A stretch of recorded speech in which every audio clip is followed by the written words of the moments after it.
Public interest में अब नए क्रिमिनल कानून का परीक्षण होगा। देश में चल रहे 164 साल पुराने कानूनों को आज छुट्टी कर दी गई। हमारे देश का क्रिमिनल लीगल सिस्टम पूरी तरह से बदल गया है। आज अंग्रेजों के जमाने के क्रिमिनल कानून से देश को आजादी मिल गई है। नए कानूनों से आपकी जिंदगी कितनी बदलेगी, किस अपराध में क्या और कितनी कड़ी सजा मिलेगी, पुलिस और कोर्ट की भूमिका में क्या कोई अंतर आएगा, मुद्दा 140 करोड़ देशवासियों से जुड़ा है। इसलिए आज पब्लिक इंटरेस्ट में आईपीसी की जगह लेने वाली भारतीय न्याय संहिता की पूरी एबीसीडी पटियाला आपको बताएगा। पहले ये जान लीजिए कि आईपीसी, सीआरपीसी और एविडेंस एक्ट की जगह कौन से 3 नए कानून अब हमारी जिंदगी का हिस्सा बन गए हैं। क्रिमिनल कानून में सबसे बड़ा बदलाव 1860 में बने आईपीसी यानी इंडियन पीनल कोड की जगह अब भारतीय न्याय संहिता 2023 होगा। कानून में दूसरा बदलाव 1898 में बने सीआरपीसी की जगह अब भारतीय नागरिक सुरक्षा संहिता 2023 लेगा। कानून में तीसरा बदलाव क्या हुआ है, 1872 में बने इंडियन एविडेंस कोड की जगह अब भारतीय साक्ष्य संहिता 2023 होगी। केंद्र सरकार ने 2019 में तीनों कानून तैयार कर लिए थे। संसद में पास होने के बाद 4 साल लग गए। 21 दिसंबर 2023 को लोकसभा और राज्यसभा में अपनी सहमति की मुहर इन पर लगा दी थी। फिर राष्ट्रपति के आदेश के बिना इसको लागू नहीं किया जा सकता था। कानून देश की सच्चाई बन गए जब राष्ट्रपति ने इन पर दस्तखत कर दिए। देशवासियों के दिमाग में सवाल होगा कि आखिर इन कानूनों को बदलने की जरूरत क्यों पड़ी। गृह मंत्री अमित शाह ने इसकी पूरी डिटेल सदन को दी। 75 साल के बाद इस कानूनों पर विचार हुआ। दंड की जगह न्याय लेगा, देरी की जगह स्पीडी ट्रायल और स्पीडी जस्टिस मिलेगा।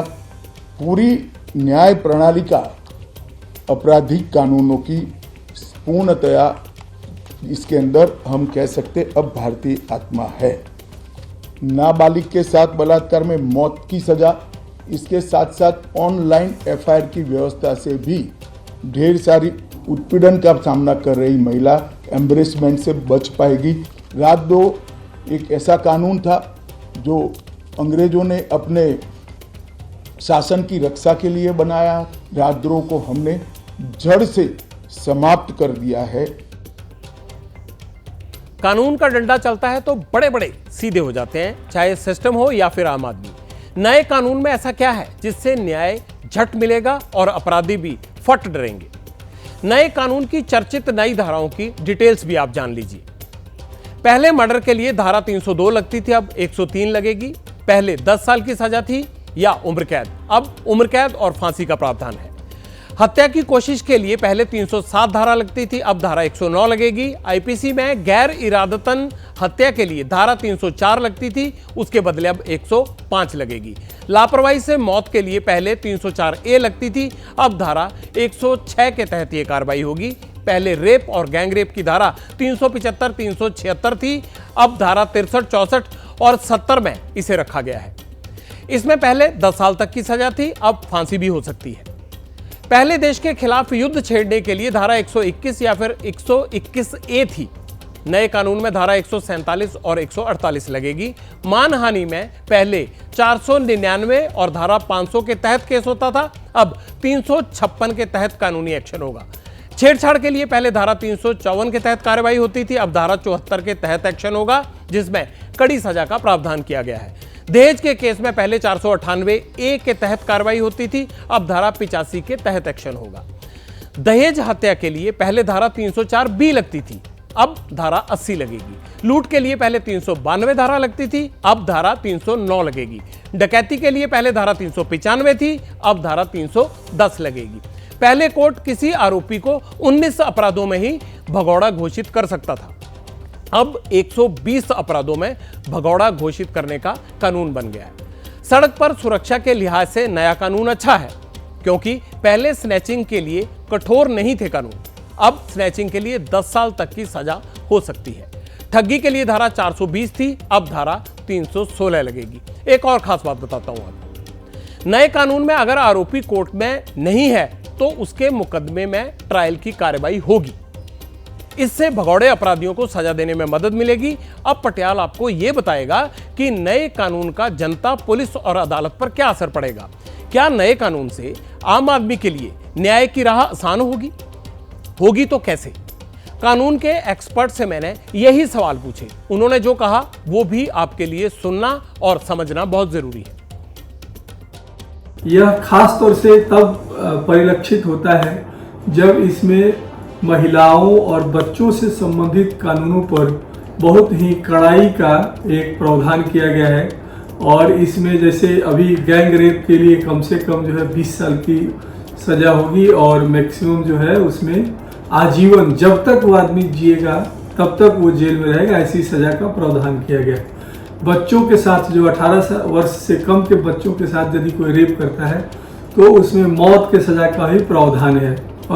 वित्तीय आपराधिक मामलों में जैसे कोई पोंजी स्कीम लाता है और जनता को जो है ठग लेता था पहले, उसके लिए अलग से कानून बनाया गया है। या कोई बहुत बड़ा आर्थिक घोटाला करता है उसके लिए सख्त कानून की व्यवस्था किया गया है। पहली बार जो है वातावरण के प्रदूषण और जंगलों की अवैध कटाई को जो है अपराध बनाया गया है और इस बार इस दंड संहिता में इसकी व्यवस्था की गई है और कड़े कानून बनाए गए हैं। कानून के जानकारों की नजर में नया कानून आम लोगों के लिए फायदे का सौदा है। इससे इंसाफ की रफ्तार बढ़ेगी, थानों में जल्द सुनवाई होगी, अदालतों से तारीख पर तारीख नहीं मिलेगी। 3 नए आपराधिक कानून लागू होते हैं तो कोर्ट, कचहरी और पुलिस के एक्शन में क्या क्या बदलाव आएंगे, इसके कुछ अहम पॉइंट्स आपको समझा देता हूं। सुनवाई खत्म होते ही 45 दिन के भीतर फैसला आएगा। पहली सुनवाई के 60 दिन के भीतर आरोप तय किए जाएंगे। गवाहों की सुरक्षा पर विशेष जोर दिया जाएगा। राज्यों को गवाह सुरक्षा योजना लागू करनी होगी। बलात्कार पीड़ित का बयान दर्ज करने के लिए महिला पुलिस अधिकारी, पीड़ित के पेरेंट्स या फिर रिलेटिव जरूरी होंगे उसके लिए। बच्चे को खरीदना या बेचना एक जघन्य अपराध होगा। नाबालिग के साथ सामूहिक बलात्कार करने के लिए मौत की सजा या आजीवन कारावास की सजा मिलेगी।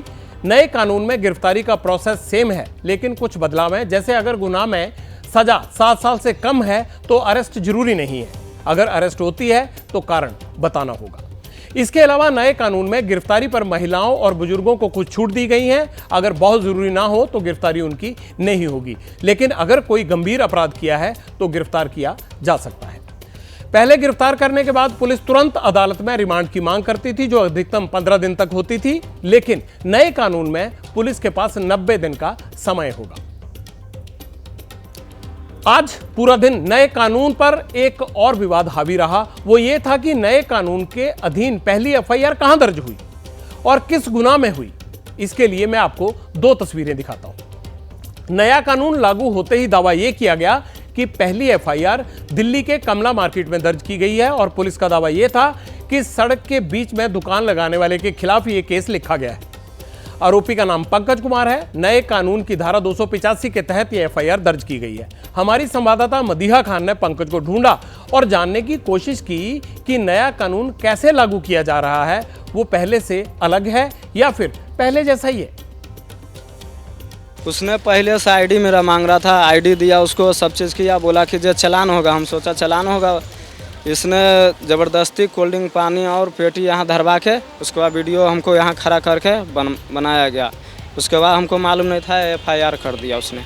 हमको कुछ नहीं मालूम था। कितने बजे का मामला है ये 12 साढ़े 12 बजे के अंदाज़। तो जब एफआईआर हुई तो कैसे पता चला आपको? हमको फ़ोन किया गया है। कहाँ से किया? जैसे आप भी सुबह बताए और एक और मैडम जो था वो भी बताया कि आपके ऊपर एफआईआर हो चुका है। मतलब मीडिया से पता चला? हाँ। आपको थाने से किसी ने बताया? कोई नहीं बताया। दिल्ली में पहली एफआईआर का दावा किया जा रहा था, तभी मध्य प्रदेश के ग्वालियर ने दावा किया कि नए क्रिमिनल कानून की पहली एफआईआर वहां दर्ज हुई है। यह केस बाइक चोरी का था। एफआईआर हजारीबाग थाने में रात 12:24 पर दर्ज की गई। जिले की जो पहली एफआईआर है वो थाना हजीरा में की गई है। इसमें पीड़ित व्यक्ति ने ये सूचना दी थी कि उसकी मोटरसाइकिल चोरी चली गई है। घटना 12:05 से 12:10 के बीच में थी। 12:15 पे फरियादी थाने पहुंचा और 12:24 पे उसकी एफआईआर बीएनएस के सेक्शंस में दर्ज की गई। इस प्रकार से ग्वालियर जिले की तो ये प्रथम एफआईआर है जो नए कानून के तहत की गई है। आज 1 जुलाई को सभी थानों में बड़े उत्साहजनक माहौल में कार्यक्रम आयोजित किए गए हैं। दिल्ली और ग्वालियर के अलावा देश के कुछ और थानों में भी पहली एफआईआर दर्ज करने का दावा किया गया है। किसी ने डिजिटल सिग्नेचर वाली पहली एफआईआर दर्ज करने का दावा किया। मुद्दा इतना बढ़ गया कि देश के गृह मंत्री को सच्चाई बताने के लिए खुद सामने आना पड़ा। सबसे पहला मामला अब तक के रिकॉर्ड के हिसाब से ग्वालियर के पुलिस थाने में हुआ है और चोरी का है। किसी की मोटरसाइकिल चोरी कर ली गई 1,80,000 की वैल्यू की। इसका मामला 12:10 पर रजिस्टर हुआ है। पहला मामला नहीं है। और जो वेंडर के खिलाफ मामला रजिस्टर हुआ इसका प्रावधान पहले भी था, ये नया प्रावधान नहीं है। पुलिस ने इसका रिव्यू का प्रोविजन का उपयोग कर वो मामले को खारिज कर दिया। अब पटियाला आपको बताएगा कि नया कानून आने से पुराने कानून की कितनी धाराएं हट गई और आपको इनका कितना फायदा होगा। आईपीसी में 511 धाराएं थी, अब 356 बची हैं। 175 धाराएं बदली गई, 8 नई जोड़ी गई हैं, 24 धाराएं खत्म हुई हैं। इसी तरह सीआरपीसी में 533 धाराएं बची हैं, 160 धाराएं बदल दी गई हैं, 9 नई जोड़ी गई हैं और 9 को खत्म कर दिया गया है। नए कानून में आरोपी से पूछताछ और ट्रायल में पेशी के लिए वीडियो कॉन्फ्रेंसिंग का इस्तेमाल किया जा सकेगा। इसके लिए हर समय कोर्ट में मौजूद रहना जरूरी नहीं होगा। अब ट्रायल कोर्ट को हर फैसला अधिकतम 3 साल में देना होगा। एक और दिलचस्प डाटा पटियाला के सामने आया है और वो ये है कि देश में 5 करोड़ केस पेंडिंग है और इनमें से 4 करोड़ 44 लाख केस केवल ट्रायल कोर्ट में पेंडिंग है। जिला अदालतों में जजों के 25,042 पद हैं, उनमें से 5,850 पद खाली हैं। नए कानून की ये सबसे बड़ी चुनौती है। केस को जल्दी निपटाने के लिए कोर्ट और पुलिस में जो स्ट्रेंथ चाहिए वो कहां से आए।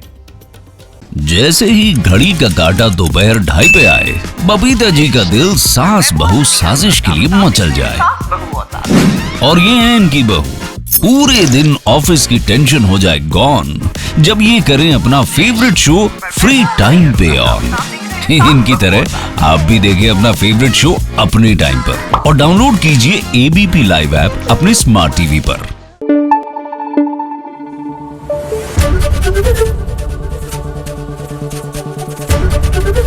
एबीपी न्यूज आपको रखे आगे।